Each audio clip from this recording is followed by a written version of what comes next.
लाडकी बहीण योजनेसाठीच्या अटी शिथिल, योजनेसाठी डोमेसाइलची अट मागे, जन्मदाखला ग्राह्य धरणार, तर सरकारकडून 31 ऑगस्टपर्यंत मुदतवाढ. लाडकी बहीण अर्जासाठी पैसे घेणाऱ्यांना जेलमध्ये टाकणार, मुख्यमंत्री शिंदेंचा इशारा. हिंगोली जिल्ह्यात मनोज जरांगेंच्या उपस्थितीत 6 जुलैला मराठा आरक्षणासंदर्भात जनजागृती रॅली, कळमनुरी तालुक्यातील सिंदगी गावातील तरुणांकडून भर पावसात पत्रिका वाटप. संत ज्ञानोबांची पालखी 2 दिवस सासवडमध्ये मुक्कामी, सासवडमध्ये दर्शनासाठी सकाळपासूनच भाविकांची गर्दी. सासवडमधील पुरंदर महाविद्यालयात 3D रांगोळीचं भव्य प्रदर्शन, 1 जुलैपासून उद्यापर्यंत हे प्रदर्शन वारकऱ्यांना पाहता येणार. कोकण, विदर्भ आणि मध्य महाराष्ट्रात पावसाचा अंदाज, तर जुलै महिन्यात चांगल्या पावसाची शक्यता, हवामान खात्याचा अंदाज.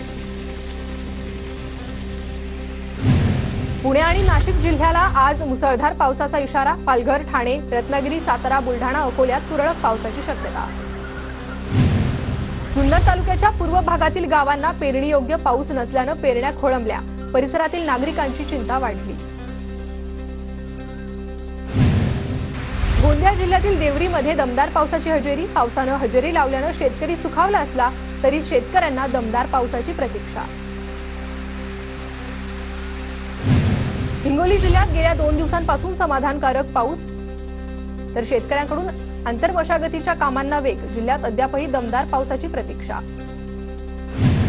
वाशीतील कृषी उत्पन्न बाजार समितीत भाज्यांची आवक घटली, पावसामुळे भाज्यांचे दर वाढले.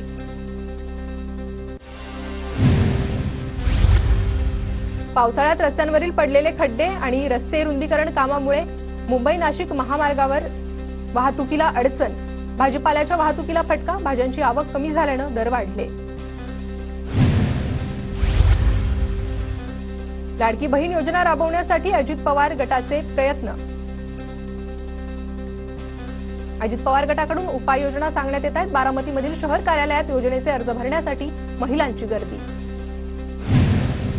नीट पीजीची प्रश्नपत्रिका परीक्षेच्या 2 तास आधी सेट होणार, गृह मंत्रालयाच्या देखरेखीत ऑगस्टमध्ये ऑनलाईन परीक्षा होणार.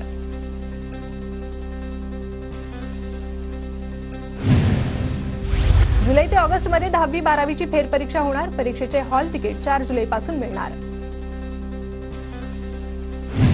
मुंबई महापालिका शाळांमध्ये आतापर्यंत 373 शिक्षकांच्या नेमणुका, राज्य सरकारच्या पवित्र पोर्टलद्वारे शिक्षकांच्या नेमणुकांची प्रक्रिया सुरू.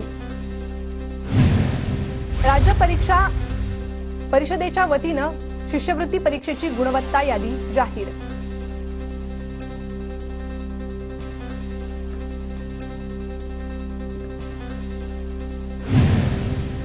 लॉटरी पद्धतीने पालिका सीबीएसई शाळांमध्ये 326 जणांना प्रवेश, शाळा प्रवेशासाठी 1042 प्रवेश अर्ज, नवी मुंबई महापालिकेच्या वतीनं सीबीएसई शाळांना मोठी मागणी. गणेशोत्सवासाठी उद्यापासून एसटीचं आरक्षण सुरू, 60 दिवस आधी आरक्षणाची मुभा, गणेशोत्सवासाठी विशेष गाड्यांची सोय. गोंदिया जिल्ह्यातील 56 ग्रामपंचायतींची पोटनिवडणूक जाहीर, विधानसभा निवडणुकीसोबतच ग्रामीण भागात ग्रामपंचायत निवडणुकांचाही धुराळा उडणार. पुणे जिल्ह्यातील 8 तालुक्यांमधील पर्यटन स्थळांवर जमावबंदीचे आदेश, मावळ, मुळशी, हवेली, आंबेगाव, खेड, जुन्नर, भोर आणि वेल्ह्यातील पर्यटन स्थळांवर बंदी, पुणे जिल्हाधिकाऱ्यांचे आदेश. नाशिकमधील ट्रान्सपोर्ट असोसिएशनचं उद्या काम बंद आंदोलन, असोसिएशनकडून जिल्हाधिकारी कार्यालयावर मोर्चा काढला जाणार. दीक्षाभूमीवरील तोडफोडी प्रकरणात वंचितच्या शहराध्यक्षांसह 15 जणांवर गुन्हा दाखल, बेकायदेशीर जमाव जमवून आंदोलन केल्याप्रकरणी बजाज नगर पोलीस ठाण्यात गुन्हा दाखल. संभाजी भिडेंच्या वादग्रस्त वक्तव्याविरोधात शरद पवार गट आणि काँग्रेस आक्रमक, पुण्याच्या बालगंधर्व चौकात पवार गट आणि काँग्रेसचं आंदोलन. सायन पुलावरून अवजड वाहनांना बंदी, पुलाच्या पुनर्बांधणी तसेच 5व्या आणि 6व्या रेल्वे मार्गिकांच्या कामासाठी वाहतूक बंद, पुढील 18 महिने पुलाचं काम सुरू राहणार. म्हाडाची व्यावसायिक गाळ्यांच्या विक्रीतून भरघोस कमाई, ई लिलावात गोरेगाव, पूर्व बिंबिसार नगरमधील एका गाळ्यासाठी 13,93,00,000 रुपयांची बोली. मुंबईतील सिमेंट कॉन्क्रीट रस्ते कामांची पालिकेकडून कोर टेस्ट होणार, गुणवत्ता राखण्याचं आता कंत्राटदारांपुढे आव्हान. बीडीडी चाळ पुनर्विकास योजनेअंतर्गत वरळीतील 842 पात्र रहिवाशांना घरांची हमी, पुनर्विकसित इमारतीतील घरांसाठी संगणकीय पद्धतीने सोडत. राज्यात 2,04,29 कोटी दंड वाहन चालकांनी थकवली, तर गेल्या 5 वर्षात आकारलेल्या दंडापैकी राज्य सरकार केवळ 35% दंड वसूल करू शकलं.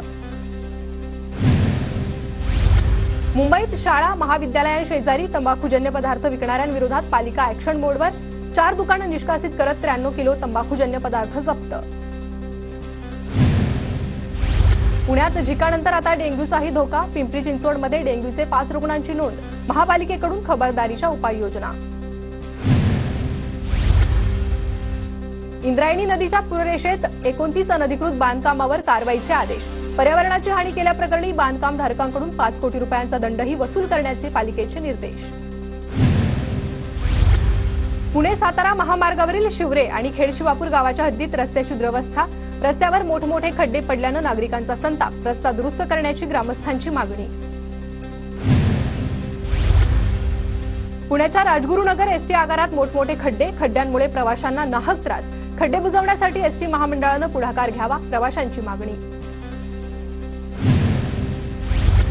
बुलढाणा जिल्ह्यातील खामगाव बाजार समितीतील सुरक्षा रक्षक घोटाळा प्रकरण. आरोपी संचालक, सभापती आणि सचिवासह 16 जणांना अटकपूर्व जामीन मंजूर. नागपूर हिट अँड रन प्रकरणात अटक केलेल्या रितिका मालू हिला कोर्टाकडून जामीन मंजूर. रितिका मालू हिने दारूच्या नशेत भरधाव कार चालवून दोघांना चिरडलं होतं. सोलापूर पालिकेच्या ठेकेदाराला धमकावून खंडणी मागितल्या प्रकरणी शिंदे गटाच्या जिल्हाप्रमुखावर गुन्हा दाखल. मनीष काळजे असं गुन्हा दाखल झालेल्या जिल्हाप्रमुखाचं नाव. बीड जिल्ह्यात आष्टी शहराचे माजी नगराध्यक्ष रंगनाथ धोंडेंकडून 10 वर्षात 50,000 वृक्ष लागवड. वाढदिवसानिमित्ताने अनोखा उपक्रम. नाशिकमध्ये घराचा स्लॅब कोसळून भाऊ बहीण गंभीर जखमी. पेठ रोडच्या वाल्मिकी आंबेडकर आवास योजनेतून बांधलेल्या घराचा स्लॅब कोसळला. यवतमाळ जिल्ह्याच्या उमरखेड शहरातील छत्रपती शिवाजी महाराज चौकात रस्त्याची दुरवस्था. पावसामुळे रस्त्यावर खड्ड्यांचं साम्राज्य, नागरिक त्रस्त. कल्याणच्या काळसेवाडी परिसरात नोकरी लावण्याचा आमिष दाखवून 40 लाखांची फसवणूक. आरोपी विरोधात कोळसेवाडी पोलीस ठाण्यात गुन्हा दाखल. आरोपींचा शोध सुरू. नागपूर जिल्ह्यात लोकसभा निवडणुकीच्या काळात रेकॉर्ड ब्रेक मद्यविक्री. मार्च महिन्यात 51 लाख लिटरहून अधिक मद्यविक्रीचा रेकॉर्ड. राज्य उत्पादन शुल्क विभागाच्या मद्यविक्रीच्या अहवालातून वास्तव समोर.